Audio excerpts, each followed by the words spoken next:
三千军，流经大火岭，半天横五岳，方海镇乾坤。周游六合内，统领立天兵。文武呼召至，急速莫欺停。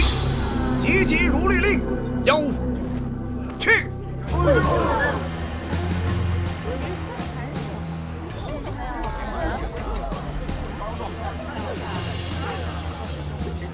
妖去！妖道休得装神弄鬼！看刀！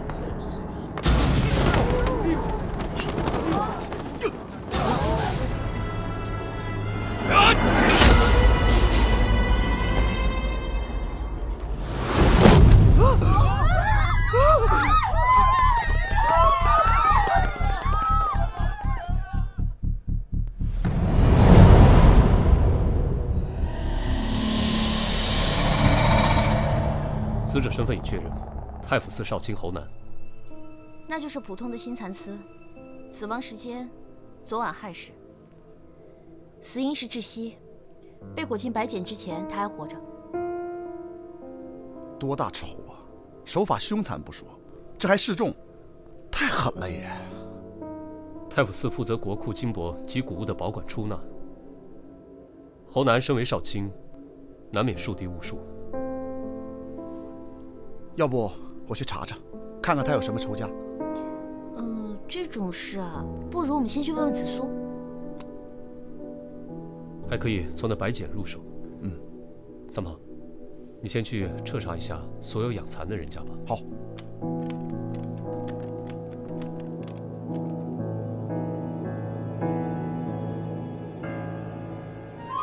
你这是疯了是吧？我错了！错了值几个钱啊？给老娘站住！看我今天不弄死你！我让你站住，听见没有？啊！行啊你，老娘平时待你也不薄，你这是偷到老娘头上来了！哎，怎么能说偷呢？其实呢，我只是想早起帮你打扫一下房间，一想到你房间里面整整齐齐的样子，我就好激动啊！然后我就不小心一激动就打翻了你的这个盒子。我让你进我房间了吗？啊！无事献殷勤，非奸即盗。掌柜的，早上没人采买吗？没肉了，咱们买了呀，我亲自订的。哦，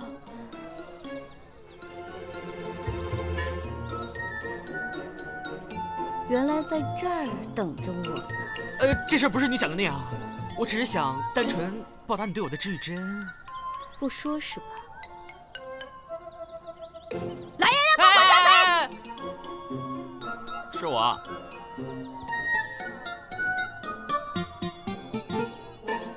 店里全天的供应量，全被你一个人吃了？怎么可能？哪吃得下呀？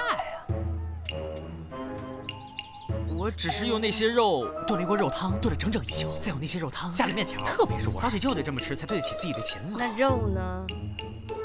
都熬成汤渣，我给倒了。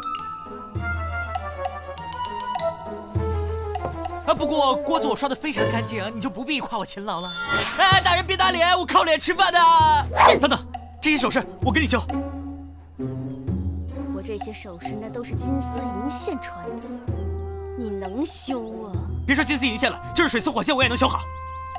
你说的？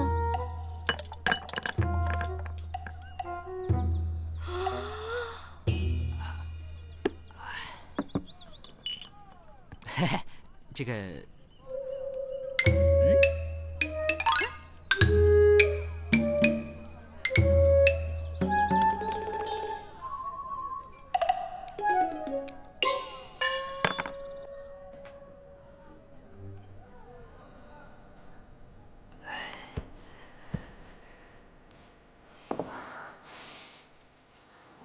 哎，不要啊！救命啊！杀人啦！救命啊！上头人！你看这正好，快来救我！我是说，别当众，拖到后面去杀，我当个悬案老师。好的。哎，等等，你救救我李承信，我一定减少相关引爆大案。命你留着，当牛做马。哎，随便，你说什么东西？你先救我！说话算话。四娘，请你高抬贵手，我还需借他一用。1天的肉钱加摔坏的首饰。成交。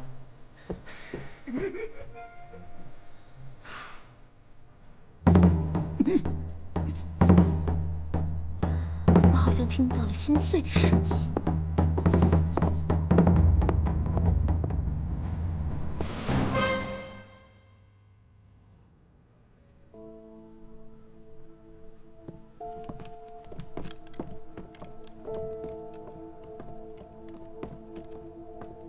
夫人，侯少卿是否有什么仇家？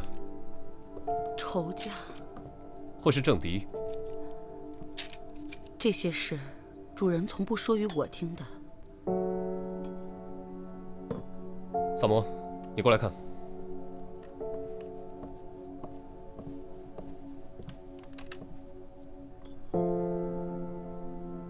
迷香，你都认得还要我看？脏，让你帮我捏出来。当牛做马要有当牛做马的样子。哎，迷香，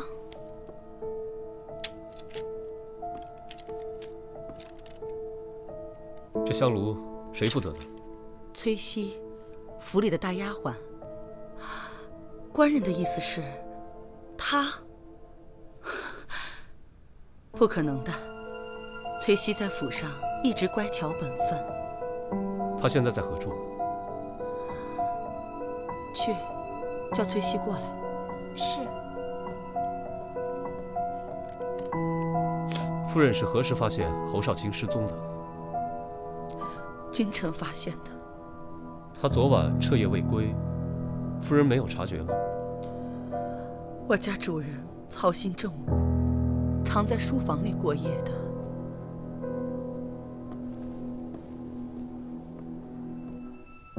夫人，您叫我。2位查案的官人有话要问你。这书房里的香炉，可是你负责的？是。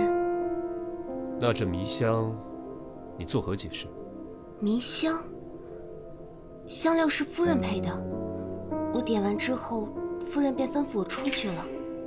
夫人，香料是我亲手配的，绝对没有问题的。崔西，昨夜亥时你在哪儿？在自己房间。可有人证？我与平儿同屋，可她今早才回来。是，昨夜夫人有些头疼，我便睡在夫人房里了，以便照应。萨摩，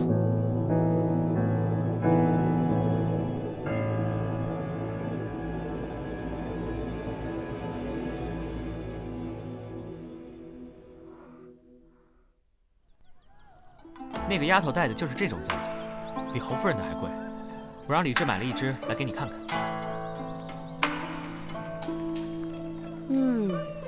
不错，可以。这种品质的，再找3、5只，我的气大概就能消了。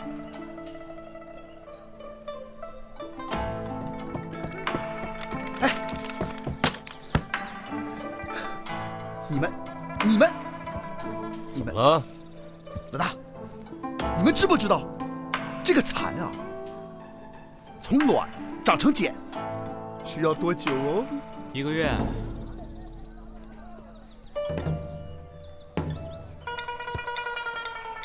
哈哈哈，就是1个月，这是常识嘛，对不对？你别告诉我，你跑出去这么久，就查了个这个？怎么可能啊！我跟你说，这个蚕的繁殖规律是从卵到茧需要1个月的时间哈，这没错啊，这没错啊，你知道的哈。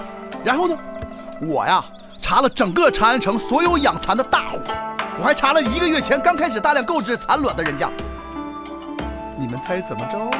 查到了。数量极其庞大，根本无从查找啊！你就没在这里头查到不对劲儿的人家？客官这边有谁？侯南自己家算吗？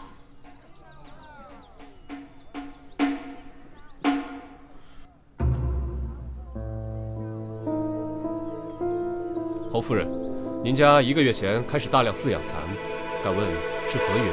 什么意思啊？你们这是怀疑我吗？不错，我们有理由相信侯少卿同府上的大丫鬟崔西有着不同寻常的亲密关系。你发现之后心生妒火，便起意杀人嫁祸。证据呢？你只需交代府上蚕丝的去处即可。那些蚕丝都在崔西的身上。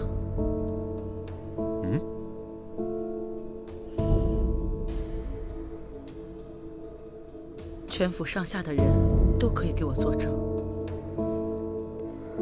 你们特地养蚕收蚕丝，就是为了给下人做件衣裳？官人所言非虚。崔西同我家主人的关系确实不同于一般的主仆，因为他是我家主人的亲骨肉。啊！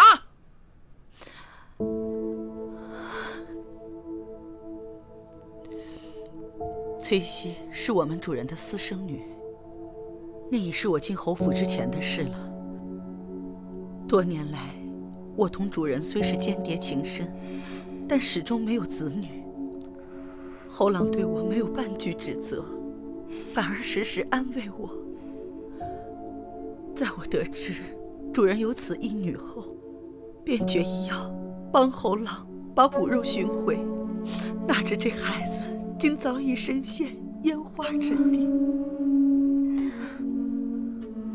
夫人心善，将我赎了回来，我这才得以与父亲相认。可是你回来后，怎么变成了大丫鬟了？不应该是大小姐吗？我出身青楼，能待在父亲身边侍奉，已经很高兴。夫人也视我如己出，处处用心。从小不知自己生辰何时，直到前日父亲说与我听，我才知道的。这身衣裳是夫人赠我的生辰礼，制作剪裁，夫人都亲自过问。我以为自己终于能过上有爹娘疼爱的日子，可是我没想到。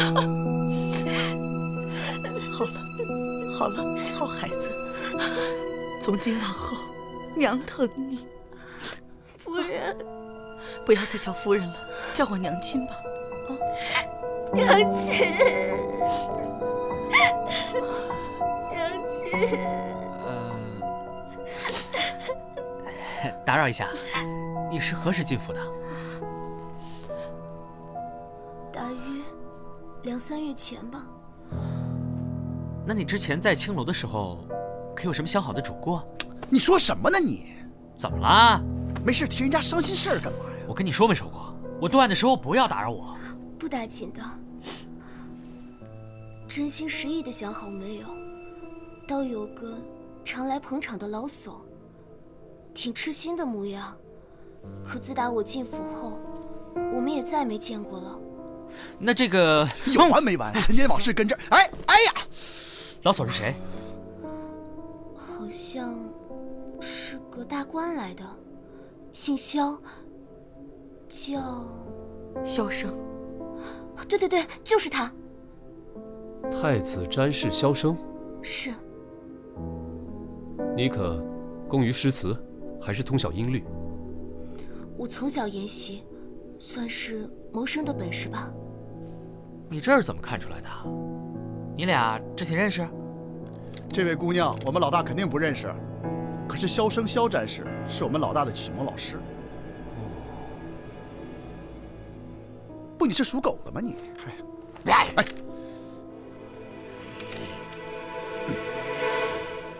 眼下北方边境失利，百姓饱受战火荼毒。二位以为此事当如何处理呀？萧某以为应以民生为重，主动出击，驱除外敌。眼前敌兵虽然活跃，但只是小股分头势力作祟，若能个个击破，那无异于断敌方之手足。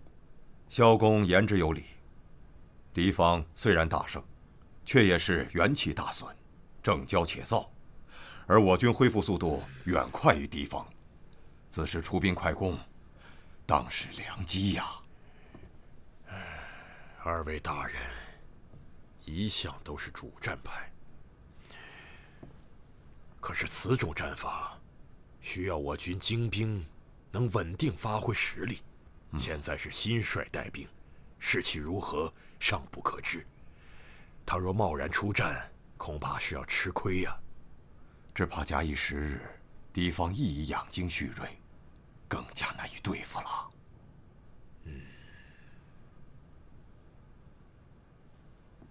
如此，明日议政时将此事禀告陛下，与各部共同商议。好。哦，对了，今日上朝时，太傅寺少卿侯南无故缺席，二位可知是什么原因呢？不知。吕延忠也未见踪影。谏议大夫吕延忠称病告假。父亲，上官子苏见过萧詹事程仆夜。什么？我等先行告退。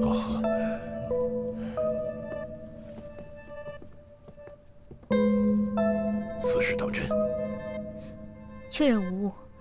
这侯南不掌太傅寺实权，有谁又有什么必要要对他下这么重的手呢？彻查此事，以防节外生枝。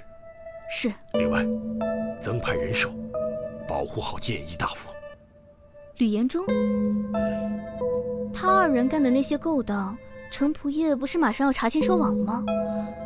涉案人员都在地方上，也不至于。先按我说的做。是吧？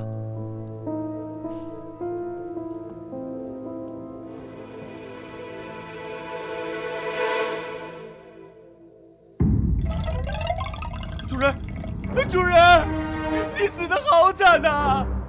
快禀告夫人，快啊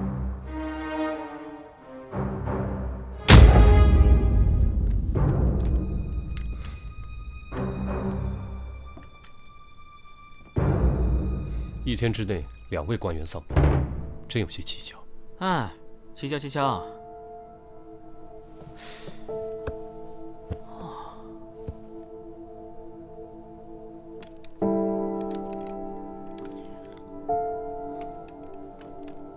你干嘛呢？我看这些蜡烛，剩这么多烛油，我拿回去熔一熔，能做出好多根新烛来。再说了，咱们自己用不完，我还可以拿出去卖，又可以赚一笔钱。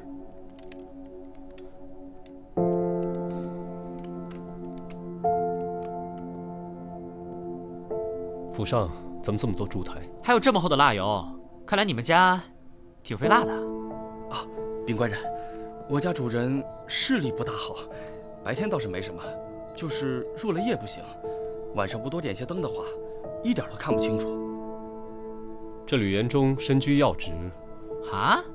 要职？谏议大夫正5品上，不算要职。哦，还以为他是个小官呢。啊？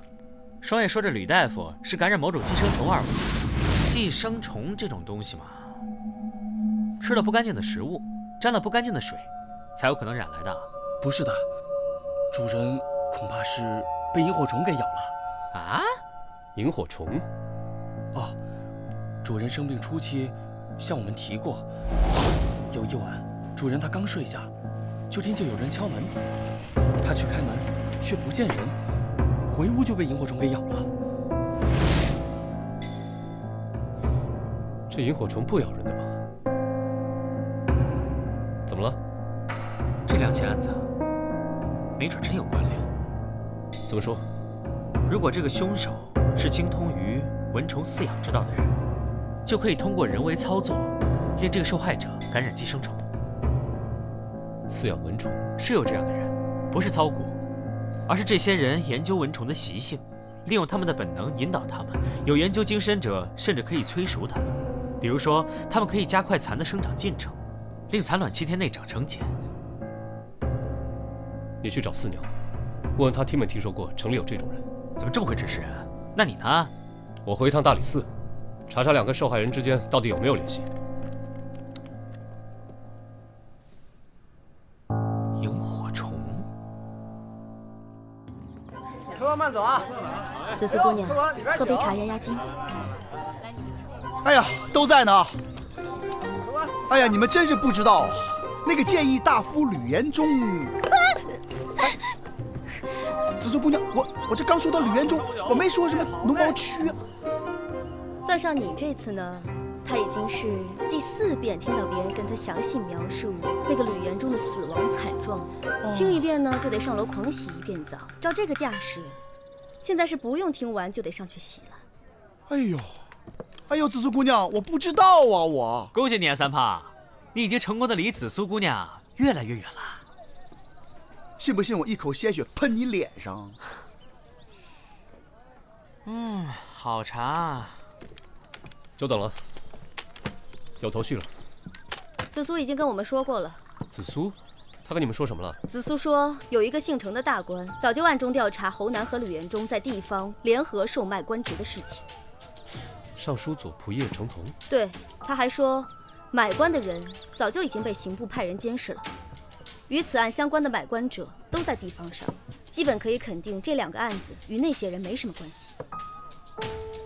三炮啊，你那边有什么消息吗？我去崔姑娘原来的地方问过了，这个萧生萧战士确实常去捧场，而且到现在都是。什么意思？现在顶替崔姑娘的呀，是一个家道中落的大户女子，她的才情比崔姑娘可不知高了多少，很得萧战士欢喜。萧战士虽然年事已高，只是因为嗜爱诗词音律，所以对这些有学识的女子啊，他都是赏识怜爱。不过呢，都没有肌肤之亲。哎呀，哦对，这个崔姑娘啊，她能够通过侯夫人跟她的父亲相认，好像暗中也是得到了萧战士的帮助。不过崔本人并不知情。同我料想的差不多。说的那么好听，到头来还不是个见异思迁的老色鬼。用你评头论足吗？我让你问的是问了吗？问你话呢？哎，好了，问了，但是我确实不知道什么养虫的事。不要紧。你刚进门时说有头绪了，有什么新的进展吗？我们基本可以锁定嫌犯了。真的？在吕延忠患病期间，他们家有个小厮失踪了，而且这个人就是吕延忠看到萤火虫那晚的守夜小厮。那这么说，这个虫子就是他放的喽？他畏罪潜逃了？有可能。前段时间吕家人心惶惶，一直没人注意到少了个人。吕家的小厮，不是说是连环案件吗？那他跟侯南能有什么关系呢？暂时还不清楚。三炮，啊，你去把这个小厮给我查出来。紫苏姑娘，我再也不提吕延忠了啊！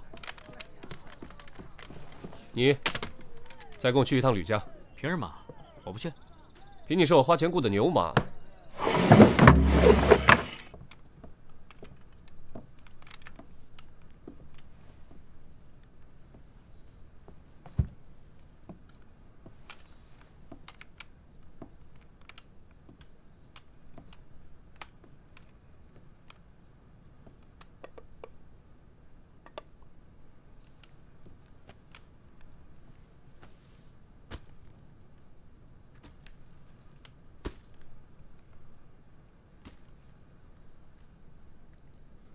哎，三毛，你来看一下，这竹笼编得好细致啊，你可以拿去卖个好价钱。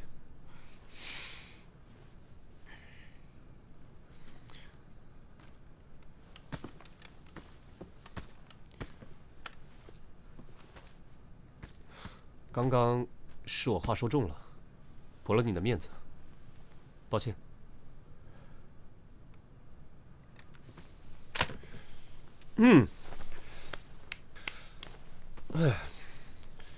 哎，我听说丰泰阁请了个新厨子，味道做得还不错，我打算去试试。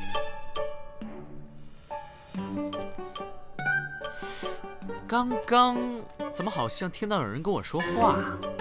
说什么？是你吗？哎，你看，这个是养虫的器具吧？这个笼子不是你说了让我拿走卖的？我是说里面是蚊虫，不是萤火虫。所以呢？难道不是它？大概不是吧？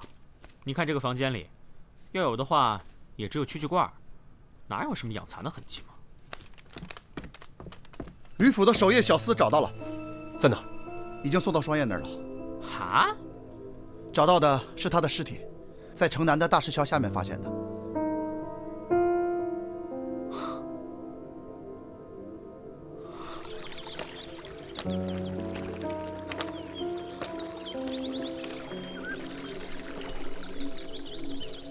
那小厮是淹死的，脸朝下泡在水里，大概就是淹死的吧。这块的水不急也不深，怎么能淹死呢？淹死倒不奇怪，奇怪的是，现在这个季节，这河里的水怎么会这么少呢？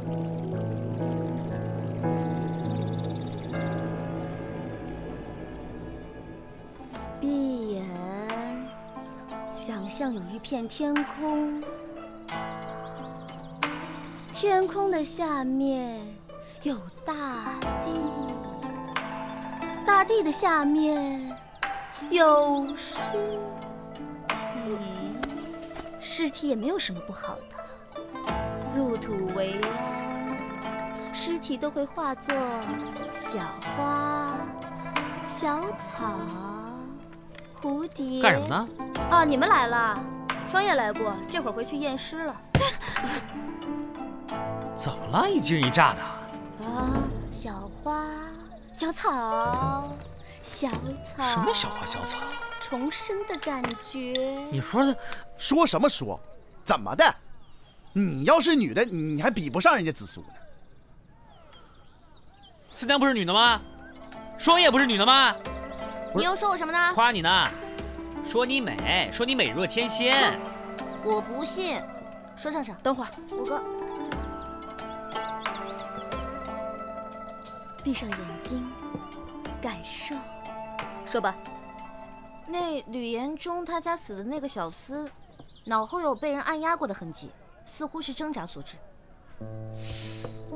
也就是说，他也是被谋杀的。那小厮有个瘸腿的妹妹，听说那小厮对他妹妹一直很好，自己在吕家卖命，省吃俭用的拿了月钱，全给妹妹。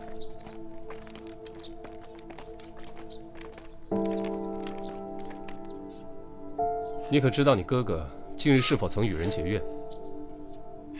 从未听说过。哥哥最近带了好多钱回来，刚以为能过上好日子，结果他……钱？他有告诉过你那些钱怎么来的吗？没。不过那钱我没舍得动。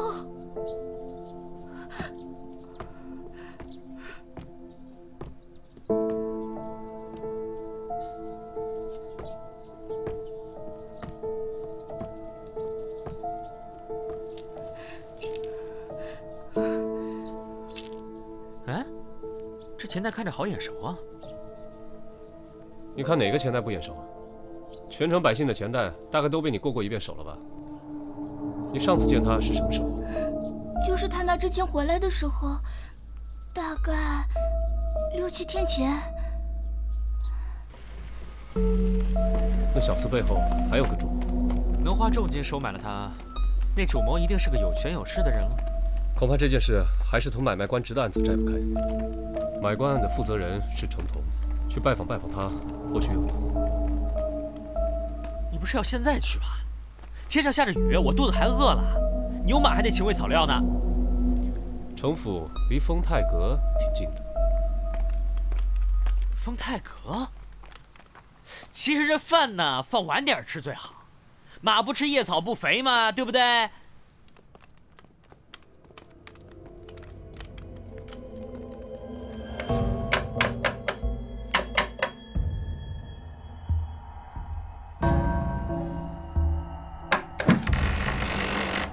二位官人有何贵干？大理寺少卿李治，同程仆爷有话说。哦，我家主人不在，三位还是请回吧。哎，不请我进去坐着等吗？哎，是你呀？是你？啊，你们三个一起的？这两位是我的朋友。我们家主人确实不在，等主人回来，我一定转告他。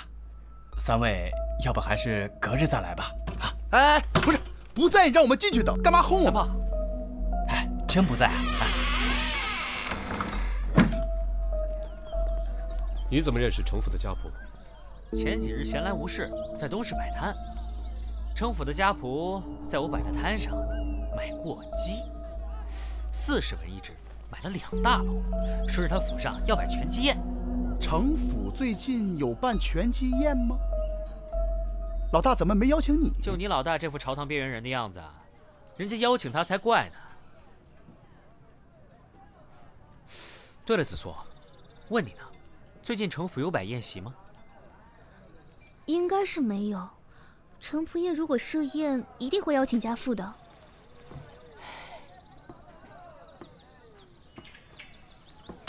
那就很清楚了。现在案情已经大致可以确定了，凶手就是那个程滚，你们可以去抓人了。程同可是朝廷重臣，这种事情没有十足的把握，可绝不能轻举妄动。养蚕的人都知道，蚕很脆弱，不能直接拿手拨弄它们，需要用到毛笔、毛刷，而金绒毛做成的毛笔最为柔软。程府的家仆在我手上买了那么多只鸡，说是为了摆全鸡宴，但他府上近期又并没有宴请，所以买这么多只鸡，就不是为了吃，很可能是为了鸡毛。仅在我手上就买了2大笼鸡，因此可以推断，程官人家里应当是养了不少蚕。包裹侯少卿的蚕丝，应该就是这样来的。而且我没记错的话，我摆摊卖鸡，正是在7、8日前。7、8日前，伽罗虫师他们饲养的蚕，出茧的时间可大大缩短，而且蚕丝也比普通的蚕丝更为坚韧。也正因如此，蚕本身才更脆弱，需要用到最柔软的鸡绒毛笔。普通养蚕是不会用到这个的。伽罗虫师，你刚刚所说的都只是推论，程同与我们的案件并没有直接联系。有的，程家家仆买鸡时用的那个钱袋，此时正在吕家那惨死小厮的妹妹手里。哦，怪不得你当时说眼熟。那也就是说，程同买通了吕家的守夜小厮。没错。那这个萤火虫也不咬人，怎么能让吕元忠染了病呢？那根本不是萤火虫，而是蚊虫。蚊虫？蚊虫会咬所有人啊，怎么只有吕延忠感染呢？其他人都没事呢？确实是守夜小厮，趁夜把带有病源的蚊虫投放到了吕延忠的房间，令吕延忠感染了寄生虫。至于要避免误伤他人，方法很简单。吕延忠有夜盲症，夜不能视，起身必要掌灯。程同利用这一点，给了小厮携带寄生虫且身上涂有类似磷粉的蚊虫，让他于夜半将蚊虫放入吕延忠的卧室内。待吕延忠被叮咬后，小厮敲门，吕延忠起夜查看，必会点灯，蚊虫自然向着光源而去。蚊虫身上的磷粉靠近热气就会自燃，带病蚊虫便不会给其他的人也造成威胁了。所以吕元忠当晚看到的并不是萤火虫，而是自然的杀人凶器。没错。作案的手法破解了，但是他到底有什么杀人动机呢？无非就是朝廷上的党派斗争嘛。可这3人在朝堂上不存在什么势力牵扯的问题。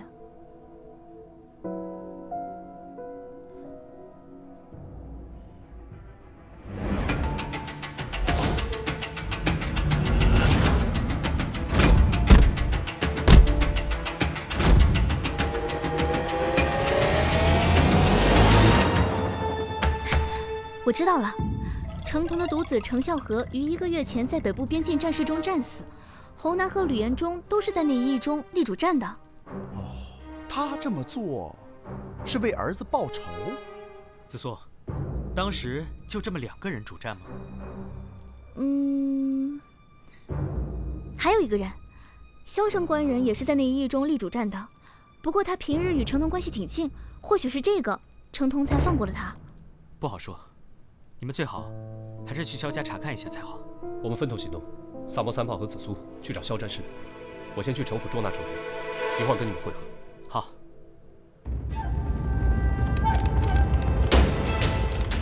李少卿，这里1个人也没有。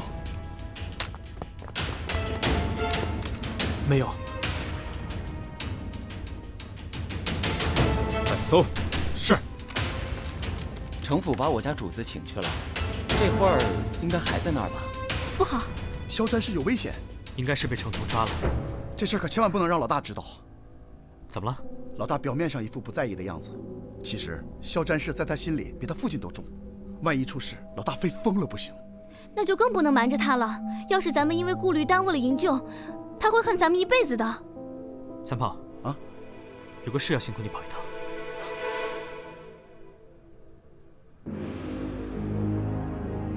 程仆夜，侯南、吕延忠结党营私、买卖官职一事，你都查清了？查清了。他们2人早晚要死，转交刑部便是了。你为什么要对他们下此毒手？朝廷处置是法，你动手是罪。这一点，你不清楚吗？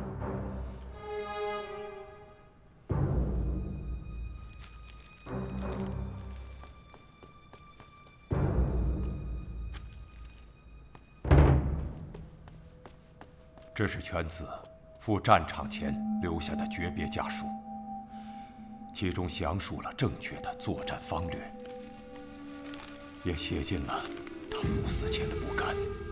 在原本可以不死的情况下，因不懂战略的文官贪功，不得不舍命冒进。他心中该是怎样的滋味啊！拿到这封家书的时候，臣甚至不敢想象他赴死时的恐惧。所以你才下死狠手。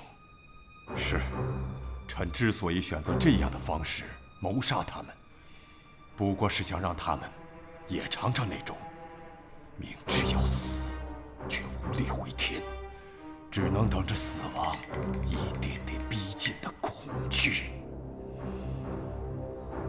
你既然心中有恨，为何现在在边防事务上仍是立主战呢？以当前的形势，立主战的方略是正确的，况且这也是犬子的遗愿。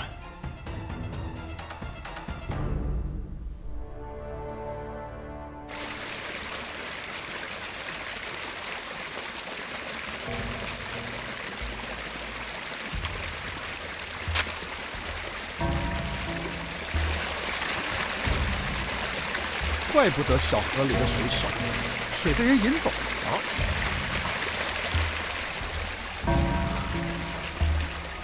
朕已留不得你，但怜你爱子心切，况侯吕2人原就难逃死罪，朕可许你自选一条去路，说辞体面，日后也将善待你的宗族家事。臣领旨谢恩，请赐鸩酒一杯。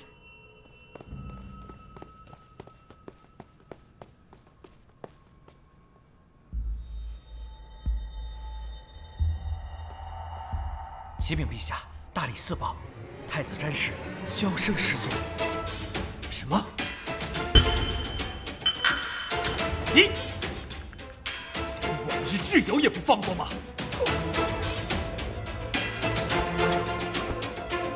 传旨，全力搜查营救。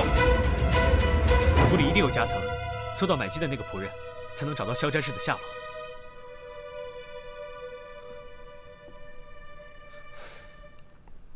都站在原地，不要动。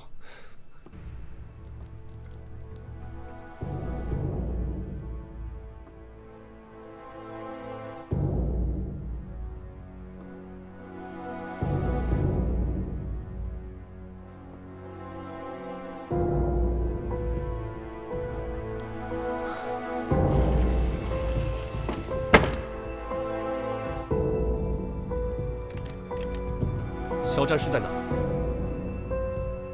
怎么问得这么直接？你不想从杀人动机听起吗？你少给我拖延时间！你现在说出来，若能救下肖战氏，就可以免你死罪。哼，你以为我怕死吗？在我眼里，我早就同公子一起战死沙场了。我从小跟随公子长大，也习得一身武艺。要不是我在公子出征前不争气的伤了腿，当时就能跟随他一同出征了。叔，肖战氏在哪儿？他现在正在死，一点点死，想想就痛苦啊！恐惧总大于死亡本身，对吧？啊？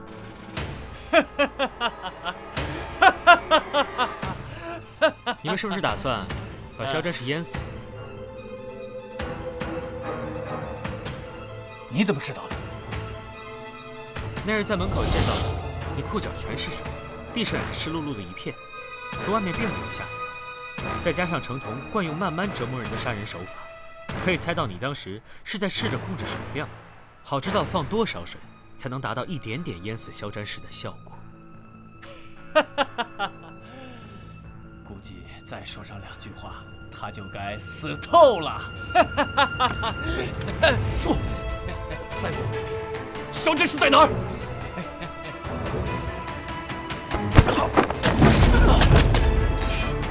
他在哪儿？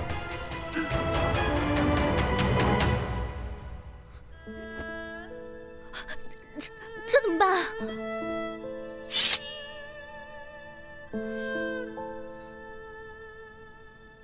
咱们进到这个密室以来，仆人一直坐在这里。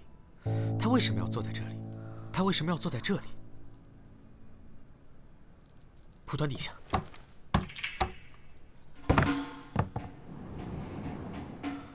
在这儿。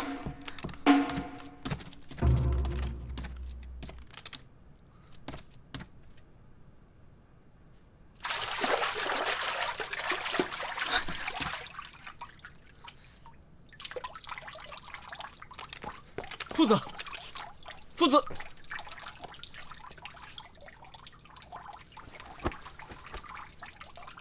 这水这么浅，那家仆不是说……我之前嘱咐三炮去找大木板，把出水口挡住了。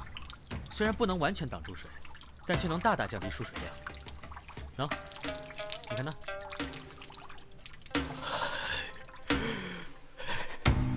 今儿菜不错吧？这可是专门给你们庆功的呀！蜜汁烧鸡。你这又是怎么了？能把那个鸡拿走吗？我现在看什么鸡毛、蚕啊、蚊虫啊，我就浑身发冷。啊，蚊虫都见不到，那你这个夏天可难过喽。等等，哎，别扔啊，留给我当宵夜。凭什么？我就不能自己留着当宵夜？紫苏，走，跟我端饭去。哦，小气。哎，三炮呢？是啊。嗯。